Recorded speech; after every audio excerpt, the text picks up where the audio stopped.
할렐루야. 네, 주의 이름으로 사랑합니다. 네, 한 주간 동안 새벽기도 함께해서 행복했습니다.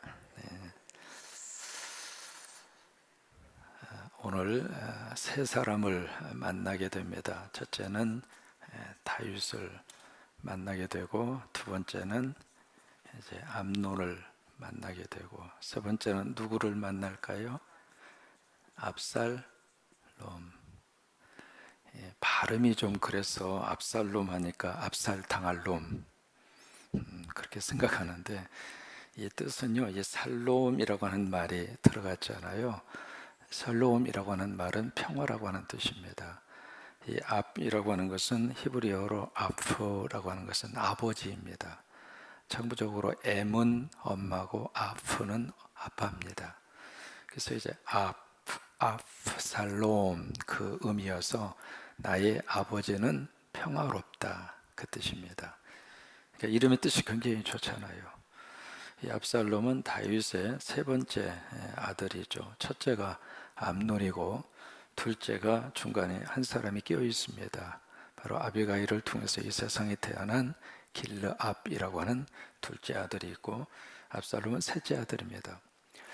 성경은 이 압살롬이 머리가 얼마나, 남자의 머리가 그렇게 환상적으로 표현이 될 정도로 긴 머리카락을 가지고 있었고, 나중에 그 머리 때문에 상수리 나무에 걸려서 돌아가시잖아요. 그 다음에 이 압살롬이 머리끝에서 발끝까지 얼마나 멋진 몸매를 가지고 있었는지, 남자임에도 불구하고 미모였다, 미남이었다, 성경이 표현할 정도로. 근데 이 압살롬은요, 굉장히 치밀한 사람이에요. 자기의 어떤 목적을 위해서는 철저하게 계획하고, 또 자기가 목적한 바를 끝까지 가서 마침내 자기 손아귀에 주려고 하는 그런 성품을 가진 사람이 압살롬이었고, 또 하나 이 압살롬은 그 마음속에 뼛속까지 권력을 향한 불타오르는 욕망이 말 그대로 뜨거운 사람이 압살롬입니다. 오늘 이 압살롬의 이 모습을 통해서 이제 몇 가지 우리들이 살펴볼 수 있습니다. 첫째로 이 압살롬이 1절에 보시면은 2년 후에, 2년 동안 때를 기다린 거예요. 그러니까 자기가 생각한 바를 급작스럽게 뭐 속전속결로 그렇게 해치우는 그런 타입이 아니라, 내 때가 어느 때인가, 어느 때가 가장 적절한 때인가. 그러니까 암논의 이 사건, 강간 사건 이후에 이 압살롬은 때만 와라, 때가 오면 내가 할 것이다, 그 기간을 2년 동안 잡은 거예요. 그러니까 2년이라는 시간이 지나가니까 이 사건도 어느 정도 잊혀지잖아요. 그리고 다윗도 이 사건을 별로 내색하지 않을 정도로, 이제 겉으로 봐서는 다, 표면적으로는 다 정리가 된 거죠. 그래서 2년이라고 하는 기간을 친밀하게 계획하고 생각하고 거사를 꿈꾸고 있었던 사람이 압살롬입니다. 그래서 2년의 때가 돼서 뭐 어떤 날이 돌아왔느냐면, 양털 깎는 날이라고 하는 그 날이 옵니다. 이 양털 깎는 날은 유목민들에게 있어서는 1년 중에 최고의 축제의 날입니다. 우리가 1년 동안 농사를 지어서 추수하잖아요. 추수하는 날은 참 행복한 날이잖아요. 힘은 들었어도, 그리고 나락을 추수하고 그러면서 이제 곡한이 풍성해지고 행복한 날이거든요. 그러니까 유목민들에게 있어서도 이 양털을 깎는 날은, 보통 양털은 언제 깎느냐면 5월 하순에서 6월 초순에 깎습니다. 그때 양털을 깎는 이유가 두 가지예요. 첫째로, 양의 털을 깎아주지 않으면 활동을 못합니다. 언젠가 뉴질랜드에서 슈렉이라고 하는 그 양이 목장에서 탈출을 해서 3년인가 4년 만에 발견을 한 거예요. 근데 이게 눈까지 털이 덮여가지고, 혹시 보셨는지 모르겠습니다. 이제 그런 식으로 만약에 양의 털을 깎아주지 않으면 이 털의 무게 때문에 활동을 못합니다. 그래서 이제 양의 털을 깎아주고, 두 번째는 여름이 오기 전에 이 털을 깎아주어야 무더운 여름날을 시원하게 보낼 수 있습니다. 그 여름 뙤약볕에 그 털을 안 깎아주면 못 견디는 거예요. 그래서 여름을 맞이하기 전에 시원한 여름을 좀 보내라고 바로 6월 초에 양의 털을 깎습니다. 이 양털 깎는 날이 오면은요, 이게요, 본인들의 기쁨이기도 하지만 친척과 그리고 친구들, 초청할 수 있는 사람들을 다 초청해요. 자기의 재산이 많은 것만큼 초청자가 많습니다. 뭐냐면 자기가 가지고 있는 부를 이렇게 과시하는 거예요. 나는 이 정도 부자다. 나는 이 정도 가축을 가지고 있는 사람이다. 뭐 지금이나 그때나 다 똑같습니다. 그러니까 이 초청자가 많을수록 그 사람의 재산의 가치가 그만큼 많은 거예요.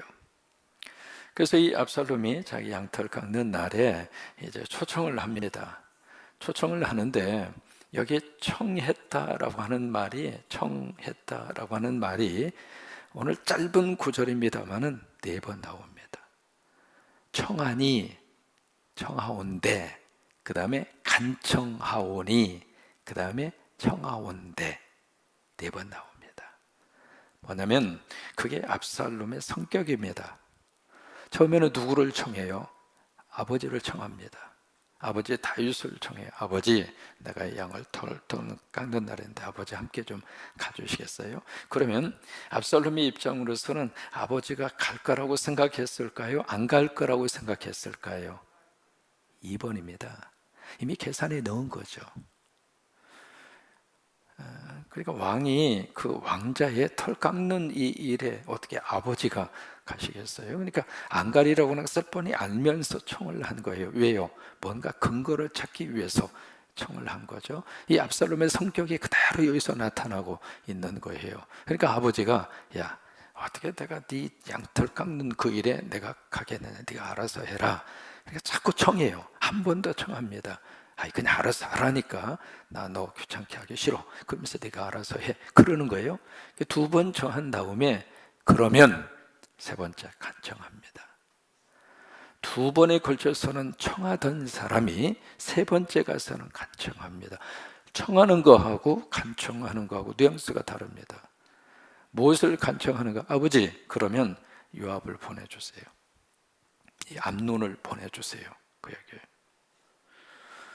그러니까 지금 사실 암논의 입장으로서는 압살롬이 이 양털을 깎는 이 일에 초청을 한다고 그랬을 때, 개인적으로 압살롬이 형 암논을 청했을 때 암논의 입장으로서는 간다고 하는 것이 껄끄럽습니다. 2년의 세월이 지나긴 했지만 본인이 저지른 짓이 있잖아요. 그리고 이 압살롬과 다말이 완전히 어머니가 같은 그런 형제잖아요. 그러니까 암논의 입장으로서는 세월이 흘렀어도 그 일이 늘 마음속에 캥기고 있는 거예요. 그러니까 개인적으로 초청을 했을 때 암논은 움직이지 않았을 것입니다. 그런데 아버지를 통해서 암논을 가게 하는 거예요. 그래서 간청을 하는 겁니다. 그러면 이 청을 받고 나서 그 다음에 이 다윗이 어떤 행동을 보이는가? 이 암논을 압살롬에게 보냅니다. 여러분, 이 사무엘하 13장에서 다윗은 2번 보내요. 첫째는 다말을 누구에게 보냈죠? 암논에게 보냈어요. 암논이 이제 막 이야기하니까 그래, 다말을 보내요. 암논에게 보냅니다.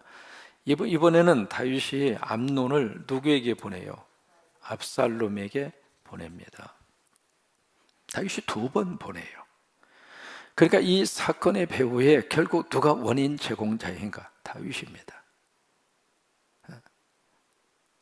보내는 것으로 인하여 이 일들이 지금 발생이 되고 있는 거거든요. 성경은 그것을 그 배후에 지금 딱 깔고 있는 거예요. 그래서 결국 이 암논을 압살롬 왕자대로 하고 압살롬에게 보냅니다. 보내니까 4번째 잔치를 벌였죠. 잔치를 벌이면서 이 특별히 암논에게 술을 잔뜩 먹이도록 그렇게 하잖아요. 그래서 술에 취한 그 상태 속에 결국 이 압살롬은 암논을 살해를 합니다. 살해를 하고 그 다음에 어떻게 하는가? 도망을 갔죠. 도망갈 수밖에 없죠. 암논을 죽인 다음에 압살롬은 구술왕으로 왕이 있는 곳으로, 왜냐하면 구술왕이 외할아버지예요. 외할아버지 집으로 도망을 갑니다. 도망을 가서 거기서 몇 년 동안 세월이 흘러요? 3년간 세월이 흘러갑니다. 그러면 이런 일들이 일어났을 때 다윗이 어떤 반응을 보이고 있는가? 여기 이제 슬퍼하니라 37절에 보실까요? 다윗이 보인 반응입니다. 37절에 보시면 압살롬은 도망하여 구술 왕 암미훌의 아들 달마에게로 갔고, 이미 도망가서 간 거예요. 다윗은 날마다 누구 아들? 그의 아들로 말미암아 슬퍼하니라. 자, 보실까요? 여기서 다윗이 슬퍼하고 있는 그의 아들은 누구일까? 지금 다윗이 슬퍼요. 근데 슬퍼하는 그 대상이 과연 누구일까? 죽은 암논 때문에 지금 슬퍼하고 있는가? 아니면 자기 형을 죽이고 외할아버지 집으로 3년이나 도망을 간 이 압살롬 때문에 슬퍼하는 건가? 여러분 어느 쪽일 것 같아요? 애매합니다. 이게 다윗의 문제예요. 이 다윗의 입장으로서는 도대체 슬프긴 슬퍼요. 그런데 그 슬픔에 과연 그 대상이 누군가, 그거예요. 자기 동생에 의해서 칼에 맞아 죽어버린 큰아들 암논 때문에 슬퍼하는 건가? 아니면 그 일을 저지르고 그리고 도망자가 돼서 남의 나라로 가버린 그 아들, 이 압살롬은 굉장히 다윗이 총애를 했거든요. 이 총애를 받던 이 아들이 보고 싶어서 슬퍼하는 것인가? 이게 애매합니다. 물론 이게 이제 쭉 문맥상으로 보면 암논의 죽음 때문에 슬퍼한다고 하는 것을 우리가 눈치는 챌 수 있죠. 그 다음에 39절에 보실까요? 39절, 다윗 왕의 마음이 어디로 향해요? 압살롬을 향하여 어떻게 해요? 간절합니다. 이미 3년이라고 하는 시간이 지나면서 다윗은 다 잊어버린 거예요. 잊어버린 것이 아니라 다윗은 이미 마음속에 그래, 죽은 놈은 죽은 놈이고 살아있는 내 아들이나 보고 싶다, 그런 마음이겠죠. 암논은 이미 죽었으므로 왕이 위로를 받았습니다. 이게 무슨 얘기냐면 3년의 시간이 지나서 앞서간 아들에 대한 그리움과 그 마음이 정리가 되고 이제는 남의 나라 가서 도피 생활을 하고 있는 압살롬을 그리워했다. 그 이야기를 39절에 보시면, 근데 여기서 우리가 뭘 느낄 수 있느냐면 이 세 사람 모두가 다 그릇된 사랑을 하고 있습니다. 암논은 그릇된 무슨 사랑을 하고 있는가? 다말과 이성의 관계 속에서 사랑해서 너무 상사병이 날 정도로 그런 사랑의 모습을 보이고 있지만 암논은 잘못된 사랑을 하고 있는 거예요. 그릇된 사랑을 하는 거죠.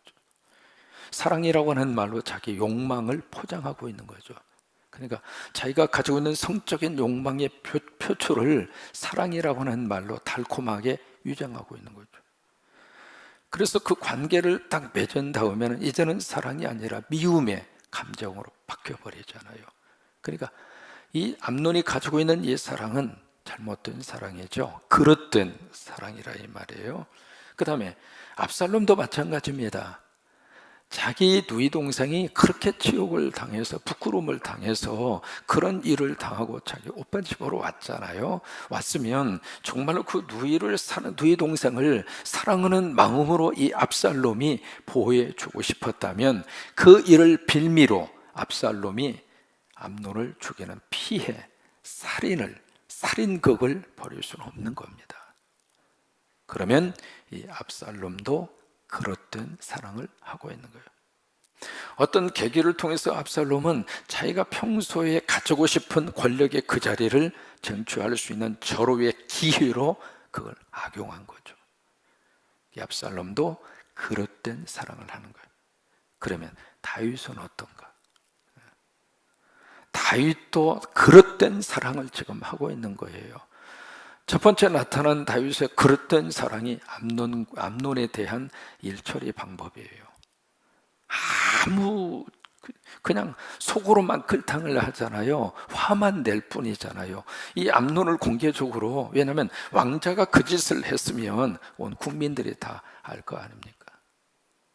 대통령이 아들이 뭐가 잘못하고 있다면, YS 때 그런 게 있었잖아요. 현철이라고 하는 그 아들 문제. DJ 때도 마찬가지죠. 이게요, 자식들이 그 안에서 뭔가 어떤 그 저기를 가지고 무슨 짓을 행했으면 이게 국민들에게 모두가 다 알려지는데, 그것을 뭔가 법적인 조치를 취하지 않고 덮으려고 그러면은 덮어지는 것이 아니라고 하는 거예요. 다윗은 이제 그런 모습을 그대로 보여주고 있습니다.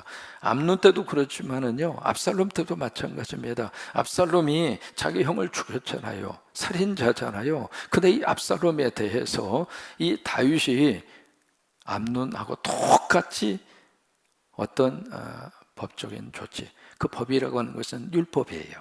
하나님의 말씀에 기준을 둔 처리를 하지 않았습니다. 자식을 향한 그릇된 사랑, 그 사랑이 다윗에게 그대로 있는 겁니다. 이 세 사람 모두가 다 성경은 무엇을 기록을 하고 있는가? 사랑이라고 하는 이름으로 잘못했다 이 말이에요. 여러분, 우리가 사랑이라고 하는 이름으로 지금 하고 있는 행위 가운데 나는 사랑으로 하지만 상대가 사랑으로 받아들이지 못하는 그런 행위들이 있을 수 있나요, 없나요? 얼마든지 있을 수 있습니다. 나는 사랑으로 했는데, 근데 그 사랑이 정말로 진정한 사랑이었나 생각해 보자고요. 세상은 모두가 다 사랑이라고 하는 이름으로 하기는 했지만 그 사랑 자체가 잘못된 사랑이었고, 그리고 그릇된 사랑이었습니다. 여러분, 우화 가운데 그런 우화 기억을 하시죠? 호랑이하고 암소하고 사랑에 빠진 이야기. 이 호랑이가 막 들녘에서 살다가 어느 날 암소 딱 보는데 암소의 엉덩이를 보고 반해버린 거예요. 세상에 이런 엉덩이가 있나 싶어서 호랑이가 첫눈에 반해버렸어요. 그래가지고 호랑이하고 암소가 서로 좋아하는데, 이 암소도 호랑이를 보면서 늠름한 모습, 민첩한 모습, 그 모습에 암소도 뿅 갔어요. 그래가지고 호랑이하고 암소하고 서로 막 데이트를 하다가, 자, 우리 그러면 같이 살자 해가지고 결혼식을 해서 함께 살았어요. 얼마나 사랑하는 사람하고 같은 공간에 있으니까 호랑이도 행복하고 암소도 행복한 거예요. 근데 이제 신혼밤을 보낸 다음에 내가 사랑하는 이를 위해서 뭔가 맛있는 걸 해줘야지 해서 이 호랑이가 큰 산을 들녘을 헤매면서 그냥 맛있는 토끼도 잡아오고 노루도 잡아오고 멧돼지도 잡아오고, 그래서 이제 암소에게 제공하는 게, 신부님 뜻이 없어서 싱싱합니다, 최고로 맛있는 부위입니다 하면서 그 피가 툭툭 떨어지는 그 금방 잡아온 사냥, 그것을 다 자기 신부에게 먹으면서 드시라고. 이 암소는 암소대로 내 사랑하는 신랑을 위해서 뭔가 맛있는 걸 해줘야지 생각을 해서 암소 나름대로 가장 맛있는 것이 자귀나무라고 합니다. 자귀나무 이파리에도 막 뜯어서 갖다가 주고, 연한 풀 얼마나 맛있어요 그거요. 연한 풀도 뜯어다가 이렇게 자기 신랑 호랑이를 위해서 제공을 하고, 이게 먹을 것은 잔뜩 쌓여지는데 결국 둘이 맞았어요, 안 맞았어요? 안 맞았어요. 결국 양쪽이 모두가 다 불만입니다. 내가 좋아하는 것 좀 주지, 지 좋아하는 거 실컷 갖다 주면서 나보고 먹으라고, 내 먹지 못하는 거 뻔히 알면서 토끼 잡아다가 나보고 먹으라고 그러고, 풀 뜯어다가 나보고 먹으라고 그러고. 근데 상대는 사랑해서 하고 있는 거예요. 사랑하고 좋아하기에 내가 할 수 있는 최선을 다해서 그에게 먹을 것을 제공하고 그가 맛있게 먹기를 바라고 지금 사랑의 마음으로 그렇게 하고 있는데, 이쪽의 상대는 사랑이 아니라 나를 힘들게 하는 어떤 것으로 받아들인다 이 말이에요. 결국 호랑이하고 암소하고 아무리 해도 안 될 것 같아서, 야 우리 헤어지자, 못 살겠다, 딱 헤어지면서 딱 하는 말, 사랑했는데, 그러고 헤어진 거예요. 이게 사랑이라고 하는 것은 자기 중심으로 이루어지는 행위는 사랑이라고 하는 이름으로 사실은 상대를 힘들게 하는 경우들이 없지 않아 있어요. 사랑의 가장 중요한 기준은 내가 아닙니다. 상대입니다. 상대방의 입장에서 배려하고 상대방의 입장에서 이해하고 상대방의 입장에서 뭔가를 해주는 것이 사랑의 출발입니다. 그러니까 지금 이 다윗이 보여주고 있는 이 행위는 사실 이 모든 세 사람 모두가 다 마찬가지입니다. 그래서 모두가 다 그랬던 사랑, 잘못된 사랑, 그 사랑의 결과가 얼마나 불행했는가, 그것을 성경이 우리에게 보여주고 있습니다. 저와 여러분 모두가 다 하나님의 사랑 듬뿍 받으셔서 내 중심의 사랑이 아닙니다. 내가 좋아하는 거 당신이 좋아하기를 강요하는 그 사랑이 아니라, 나는 좋아하더라도 상대가 싫어하면 상대를 생각해서 좀 참아줄 수 있는 것이 사랑이고, 나는 하기 싫어도 상대가 좋아하면 좋아하는 그를 위해서 내가 좋아해 줄 수 있는 마음이 있어야 사랑이고, 그래요. 이 교회 안에서도 마찬가지입니다. 그래서 사랑의 가장 중요한 것은 내 기준이 아닙니다. 내가 생각하고 내가 판단하는 그것이 내 사랑의 출발이기도 하지만, 그러나 사랑이 성숙하면 성숙할수록 그 사랑에 대한 기준이 내가 아니라 상대 쪽으로 옮겨져 가는 거예요. 여러분, 그런 은혜가 여러분의 가정과 신앙생활하면서 그대로 이루어지게 되기를 주의 이름으로 축원합니다.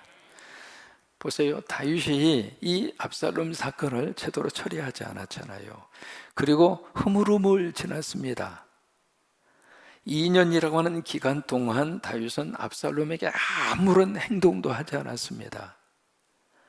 만약에 다윗이 2년 동안 암논에게 뭔가 행동을 취했더라면 압살롬의 사건은 일어나지 않았을 겁니다. 그 다음에 이 압살롬이 3년 동안 도피 생활을 하잖아요. 도피 생활을 한 다음 그 다음 14장에 가서 어물쩡하게 넘어갑니다. 그러니까 다윗은 뭐냐면 그냥 좋은 게 좋은 거다, 그런 생각을 가지고 있습니다. 그러면 왜 다윗이 그런 모습을 지금 보여주고 있을까? 본인에게 있는 그 약점을 노출시키기가 싫은 거예요. 결국 나중에는 압살롬이 안 되겠다 싶어서 아버지를 향하여 칼을 들이맵니다. 칼을 꽂는 그 자식 앞에 다윗은 말없이 돌아섭니다. 결국 마지막 우리가 결론을 가서 보시면 결국 압살롬은 죽게 되잖아요. 죽은 압살롬 때문에 다윗은 통곡하면서 압살롬아 그러면서 땅을 치고 통곡하죠. 그때는 이미 다 늦은 거예요. 성경은 그 이야기를 계속해서 전개시켜 나가고 있습니다. 여러분, 역사를 이렇게 들으니까 조금 흥미롭죠. 근데 이 역사 이야기가 과거적인 사건으로 끝나지 않아요. 지금도 우리 안에서 그대로 일어나고 있는 거예요. 그대로 작은 일이든 큰 일이든 그대로 일어나고 있어요. 여러분, 사랑이라고 하는 이름으로 때로는 자식들에게 강요하는 일이 너무 많습니다. 내가 너를 사랑하는데, 내가 너 사랑해서 내가 안 먹고 안 쓰고 너 하나 잘 되게 하려고 그렇게 하고 있는데, 오케이. 근데 그 사랑이라고 하는 이름으로 강요하고 있는 것이 과연 사랑일까? 한 번 정도는 우리가 고민을 좀 해보셔야 될 필요가 있습니다. 아니, 금방 태어난 지 6개월밖에 안 됐는데 영어 선생님을 집으로 초청해가지고 그 6개월밖에 안 된 애기 영어를 가르치는 거예요. 그래서 얘가 무슨 영어 따라서 하니 그랬더니 따라서 한대. 어떻게 따라서 해 그랬더니 영어 선생님 이 발음을 보고 그 6개월밖에 안 된 애가 따라서 옹알거린대. 그래서 참 착각도 자유다. 그게 과연 사랑이냐 이 말이에요. 이게 사랑이라고 하는 이름으로 너무 많은 것을 내가 뭔가 가지고 있는 내 생각과 내 어떤 욕망의 이름으로 포장되어져 있는 그것을 상대에게 주입시키려고 하는 그런 경우들이 많다 이 말이에요. 오늘 하루 주 안에서 승리하는 여러분 되시기를 주의 이름으로 축원합니다.